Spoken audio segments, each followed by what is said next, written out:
سلام. مدتیه که مقامات ریز و درشت نظام در کنار همه بحران‌هایی که گریبانگیرشون شده صحبت از این مشکلی به اسم رسانه‌های معاند و ماهواره‌ها و چیزای اینطوری میکنن که مانع از ارائه تصویر گل و بلبلی از نظام میشن.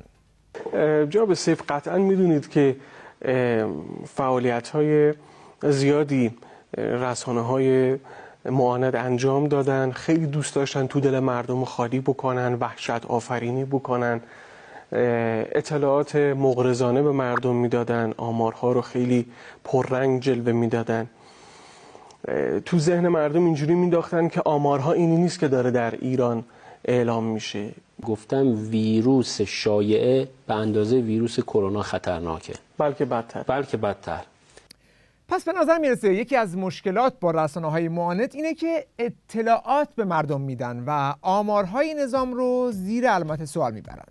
خب این مشکل که نباید برای نظام مقتدر جمهوری اسلامی مشکل جدی باشه.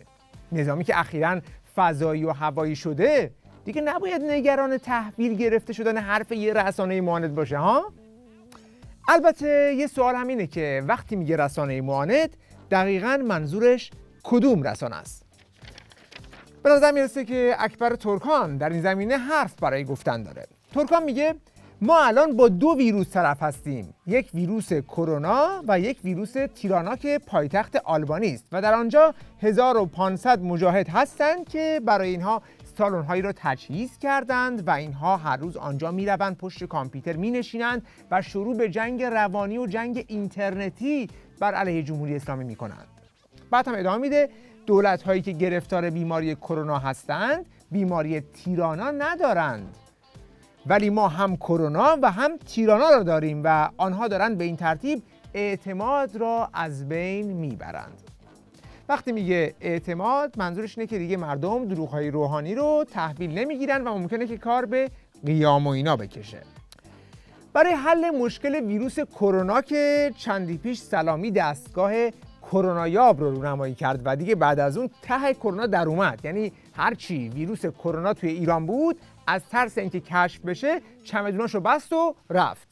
حسنی که این دستگاه داره اینه که نیاز به خونگیری نداره، کاملا از راه دور این کار رو انجام میده و سطوح رو کاملا تشخیص میده، نقاط آلوده و انسان‌هایی که به این ویروس آلوده هستن.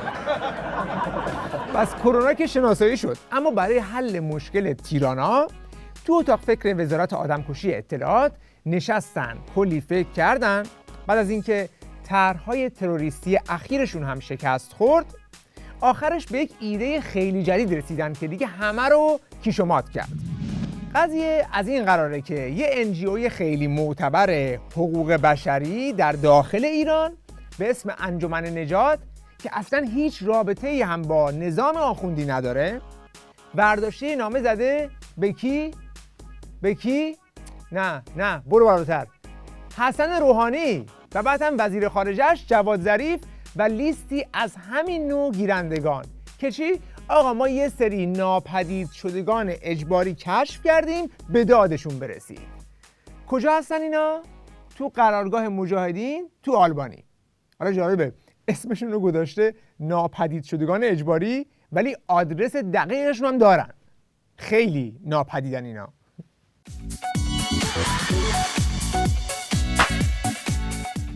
پس چرا بهشون میگه ناپدید شدگان اجباری؟ چون خانواده‌های اعضای این گروه هیچ گونه اطلاعی از وضعیت عزیزان خود ندارند. بعد رفته سایت سازمان ملل نگاه کرده، گفته چون آلبانی هم کنوانسیون مربوط به ناپدید شدگان اجباری رو امضا کرده، پس خواهان این شده که حکومت آخوندی شکایتی از جانب خانواده‌های آنان علیه دولت آلبانی به ملل متحد تسلیم کند. چقدر کارآگاهی! اسم آلبانی تو سایت سازمان ملل، پس شکایت. اولا این NGO معتبر که کل ماجرا روش سوار شده، یعنی همون انجمن نجات، خیلی وقته که خودشون سوزوندنش، چون آخر همه مستنداشون اسمش رو کنار وزارت اطلاعات و اطلاعات سپاه گذاشتن و خلاصه اینکه دستساز همین ارگان هاست دیگه راز پنهانی نیست. پس در واقع وزارت اطلاعات به یکی از ارگان‌های خودش تو اتاق بغلی دستور داده که به خودم یه نامه بزن. دوما ناپدید شدگان اجباری یک ترم حقوقیه که معنی مشخصی داره. تو همون سایت سازمان ملل اگر یه تب دیگر رو باز می‌کردی اونجا نوشته که ناپدید شده اجباری به کسی میگن که یا دستگیر شده باشه یا ربوده شده باشه و بعد هم هیچ اطلاعی از سرنوشت اون فرد وجود نداشته باشه و اون فرد خارج از حمایت قانون قرار گرفته باشه. یعنی از همون کارهایی که سپاه تروریستی قدس توش مهارت داره، مثل همونایی که تو عراق میگیرید، اینور میگیرید اونور میگیرید. ناپدید شدگان اجباری به اونا میگن، نه به مجاهدینی که زیر نظارت ارگانهای سازمان ملل از یه فرودگاه بین‌المللی از عراق به آلبانی منتقل شدن و تک تکشون هم ثبت و ربط شدن. آقا این قطع کن، آقا استکن، آقای مرجی، آقا این قطع کن. چی داری میگه شما واسه خودت؟ بنده به عنوان نماینده 80 میلیون خانواده داغدار با قلبی آکنده مثل مرغ پرکنده آمدم تا اعتراض خودم نسبت به ناپدید شدن اجباری فرزندانمان مخصوصا پسرم به گوش مجاری بین‌المللی برسونم. آقا ما میخواستیم فرزندان عزیزمان رو تو عراق از گلو دار بزنیم، زبانشون از حلقومشون به بیرون هدایت بکنیم.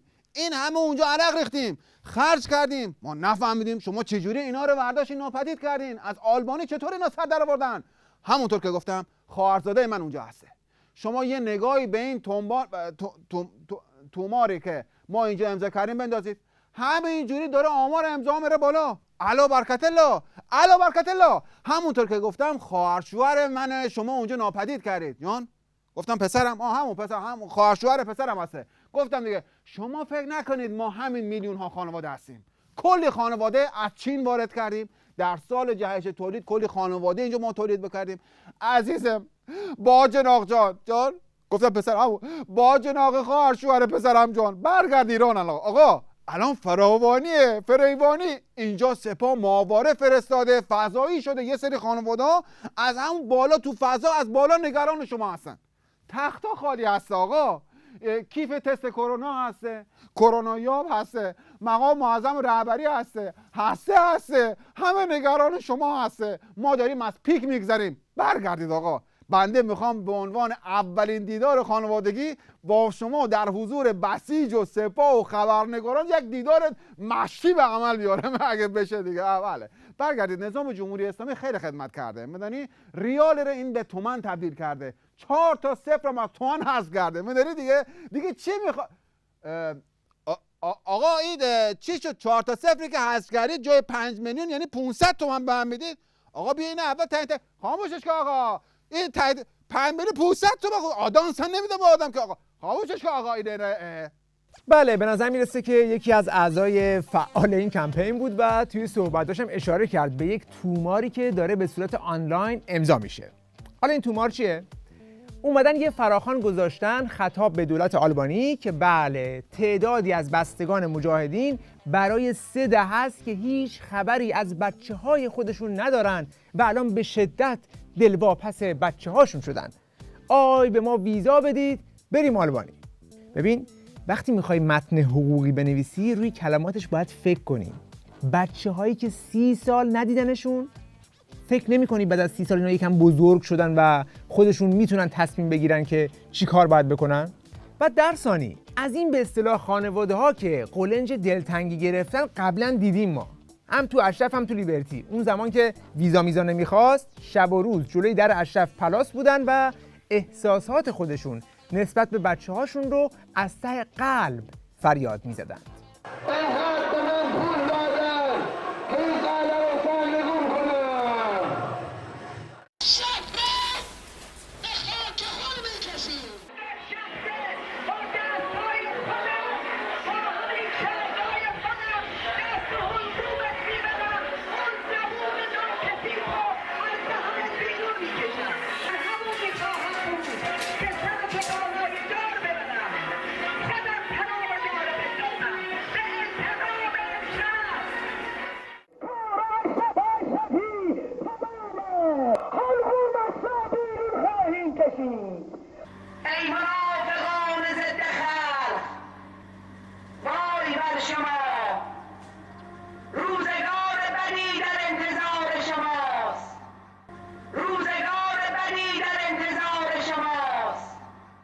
بعد اگر کسی واقعا خانواده مجاهدینه و موشی توی کارش نیست، نه با انجمن نجات میاد نه با خودش خبرنگار میاره. اگه کسی میخواد آقازاده‌اش رو بفرسته اشرف، دیگه به دنبش خبرنگار نمیبنده. اما نکته احمقانه این تومار اینه که توی این شرایط کرونایی درخواست سفر کردن، تو شرایطی که تمام دنیا تو قرنطینه است و خیلی از پروازها متوقف شده، اینا فیلشون یاد هندوستان کرده. بابا الان خود آلبانیایی‌ها بین شهری مسافرت نمی‌کنن، بعد تو داری فراخوان صدور ویزا میدی، اونم از مرکز شیوع کرونا در خاورمیانه؟ مدیونید اگه فکر کنید که به همه بسیجی‌ها و سایبریاشون دستور دادن که هر کدوم با چند تا ایمیل پاش رو امضا کنن. امضا کنندگانی که چهره‌های شاخصش اینا هستن: حسن حیرانی و مسعود خدابنده، مزدوران پیشانی سیاه اطلاعات. حالا جالبه، از یه طرف از دولت آلبانی درخواست ویزا کردن،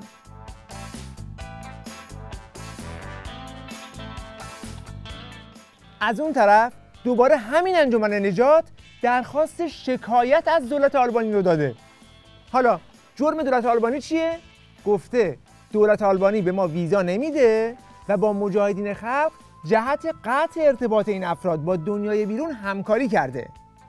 فقط معلوم نیست اگر ارتباط مجاهدین با دنیای بیرون قطعه، پس چطور میگفتید که براشون سالن تجهیز کردن، نشستن پشت کامپیوتر، فضای مجازی رو دست گرفتن؟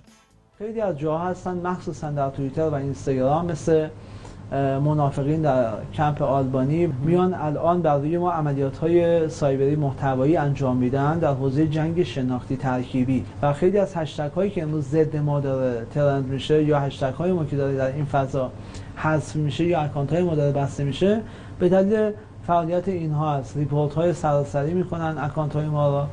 بعد دولت آلبانی ارتباط مجاهدین رو قطع کرده؟ رئیس جمهور آلبانی رفته پیش اینا. مگر اینکه رئیس جمهور آلبانی رو هم ناپدید شده فرض کرده باشی. و تلویزیون‌های آلبانی از اشرف گزارش تهیه کردن، رسانه‌های بین‌المللی بارها به اونجا رفتن گزارش دادن. بذار چند تصویر از قطع ارتباط این ناپدید شدگان اجباری با دنیای بیرون رو در سال گذشته ببینیم.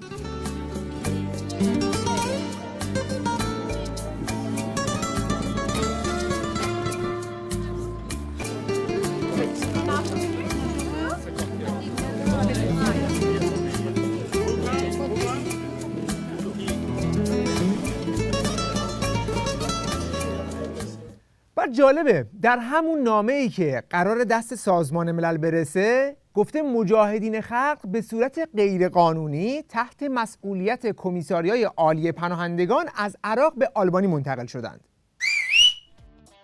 آخه شلقم، کمیساریا فلسفه وجودیش همین یک کاره که به مسائل پناهندگان رسیدگی کنه. بعد اون زمان که مجاهدین منتقل می شدن، رئیس کمیساریا آنتونیو گوترز بوده که زیر نظر اون این جابجایی انجام شده. بعد گوترز الان خودش دبیر کل سازمان ملل شده. یعنی تو میخوای از گوترز به خود گوترز شکایت کنی؟ فکر کنم از این طرف نوار مغزی بگیرن نوار سفید بیرون میاد. آقای محترم، آقای مرجی اجازه بده بنده به عنوان نماینده خانواده‌های داغدار که پسرعمه باجناق خواهرشوهر پسرم اونجا هسته آمدم شکایت بکنم. آخه بیرحما طفل شیرخوار 53 ساله رو شما اونجا حبس کردید، ناپدید کردید. بنده از نخست وزیر کشور آلمانی آلبانی، این همون جزیره کوچکی در شمال انگلیس نیست؟ بلش کن. آره. آلبانی، من از نخست وزیر آلبانی خواهش میکنم ویزای ما رو بده که بتونیم از سمت آنتالیا از سواحل اونجا بندازیم بیایم سواحل آلبانی یه جوجی ببخشید این طفل شیرخواره رو ما تحویل بگیریم. چی؟ ویزا نمیدین؟ همین الان خانم معصومه ابتکار برای خانواده‌های داغدار بسیجی قلاب گرفته، از دیوار سفارت رفتن بالا، میخوان سفارتتون رو اشغال کنن، لانه پسرعمه خواهرشوهر پسرم میره اونجا. بله. شده؟ آلبانی تو ایران سفارت نداره؟ ایدینتانه. شما همه چی رو ناپدید کردید. پس این بچه‌ها رو از کجا رفتن بالا؟ ابراهیم بابا، میمون بازی رو بنده پایین، 2 تا نارگیل بنده پایین. من معذرت. بله من خلاصه داشتم میگفتم دیگه، من از سازمان ملل، سازمان ممل، یونسکو، یوسفکو، پسرعمه خواهر شوهر پسرم کو همه شکایت میکنم. از آلبانی، آلمانی، کویت 19 زیزیگولو حاج قاسم سلیمانی. اصلا من از مقام عظما هم شکایت دارم. با این سناریوی یاردان قلی میرزایی که به ما داده معلوم نیست کی از کی شاکیه. مرتیکه الدنگ 4 تا 0 ما تومن کم کرده. جای 5 میلیون قرار 500 تومن بیشتر به ما نداده. با این 500 تومن من چطوری با جناق خواهر شوهر پسرم طفل 53 ساله من پیدا بکنم؟ آقا این امضا پای این تنبان مجانی نیستا. برادران بسیجی دستشون پینه بسته این امضا کردن، دست خسته شدن. اینا پول تک تکشون من از شما بگیرم. مقام عظما سید علی، من قطعش کن آقا، اینو قطعش کن. من برام اول این تنگداری من 500 تومن که نمیشه که آقا. تنها سوالی که باقی میمونه اینه که توی این شرایط که همه دنیا درگیر بحران کرونا هستند، رژیم چه دردی مهمتر از کرونا داره که این کاغذ پاره ها رو برای سران دنیا فرستاده و خودش رو مضحکه کرده؟ به نظر میاد که افشاگری های مجاهدین در مورد شارلاتانیسم خامنه‌ای روحانی بعد جوری پاپیچشون شده که مجبور شدن چنین کمپین مضحکی رو راه بندازن تا به بسیجی های وارفتشون دلخوشی بدن که ما هم بله یه کاری علیهشون کردیم. 2000 بده آش به همین خیال باش. حالا برای تغییر ذائقه بریم یه سری هم به عمق استراتژیک اطلاعات و سپاه ولایت در خارج از مرزهای ایران تو خارج کشور بزنیم. 7 سال پیش در سال 92 قبل از قتل عام در اشرف و موشکباران لیبرتی یهو دیدیم وزارت اطلاعات نظام از طریق سربازان با نامش در خارجه مدعی قتل‌های مشکوک در داخل مجاهدین شد. یکی از اون کشته شده های مجازی خواهر مجاهد اکرم حبیب خانی بود که همون زمان در لیبرتی هم کتابی در این باره نوشت و منتشر کرد. یعنی در این حد کشته شده بود که میتونست کتاب هم بنویسه. اینم کتابش. حالا بعد از 7 سال دوباره عمق استراتژیک اطلاعات و سپاه آخوندها با همون الگویی که رئیس پلیس آلبانی در آبان گذشته فاش کرد، این بار یک بچه کوچولوی 37 ساله رو برای دیدن مادرش به اشرف 3 فرستاده. اگه یادتون باشه رئیس پلیس آلبانی در آبان سال گذشته که طرح و برنامه‌های تروریستی رژیم رو علیه مجاهدین در آلبانی فاش می‌کرد، به یکی دیگه از همین سنخ بچه‌های 45 ساله به اسم علیرضا نقاشزاده اشاره کرد که اونم تفلکی اومده بود مادرش رو ببینه. اما خب قبلش با یک مأمور نیروی قدس در تهران با نام مستعار پیمان هم در ارتباط بود و به عنوان بخشی از مأموریت تروریستیش قرار بود که زیر پوش خانواده از مجاهدین اطلاعات جمع کنه و به تروریست‌های نظام بده و خلاصه اینطوری برای رژیم مزدوری کنه. رئیس پلیس آلبانی این ماجرا رو اینطور شرح داد که این بچه 45 ساله که تفلکی دنبال مادرش میگشت چندان هم تنها نبود و 2 مأمور دیگه رژیم هم در پوش خبرنگار برای عملیات تروریستی از ترکیه عازم آلبانی شده بودند. هسته تروریستی توسط یک مأمور عملیاتی نیروی قدس با نام پیمان که به طور دائم در ایران سکونت دارد و عملیات گوناگونی را در آلبانی و مکانهای دیگر در مرکز اروپا و اروپای غربی هدایت کرده مدیریت شده است. او در میان سایر اقدامات آخرین تلاش تروریستی را در مارس 2018 انجام داده است. پیمان عملیات زیادی را که برخی جاسوسی و اطلاعاتی و برخی حملات تروریستی است بر عهده داشته است. یکی دیگر از ماموران عملیاتی علیرضا نقاشزاده نام دارد که خودش را عضو سابق مجاهدین معرفی کرده و یک پاسپورت اتریشی با نام مستعار اروین آرام متولد 1974 دارد. نقاشزاده توسط پیمان و آلبانی اعزام شد تا در چند دیدار جداگانه به عنوان بخشی از طرح حمله تروریستی که متوقف شد به جمع‌آوری اطلاعات و جاسوسی بپردازد. میبینید که چقدر این مامورای رژیم مادراشون رو دوست دارن، اونقدر که حاضرند از اشرف 1 تا اشرف 3 برای اونا تنابه‌دار بندازن یا از ویلپند تا گرد همایی نوروزی مجاهدین بمب هم بیارن. فقط میمونه پاسخ به این سوال ناچیز به پسر عاطفی در جستجوی مادرش که آخه پسر خوب چرا با خبرنگار میخوای دیدن مادرت بری؟ این وسط خبرنگار چی کار است که با خود بار زدی آوردی؟ شاید هم اون تو رو ترک خودش نشونده آورده. البته این ماجرا در سایت سازمان مجاهدین و سایت ایران افشاگر هم شرح داده شده که اگر مراجعه کنید بقیه قضایا تو دستتون میاد.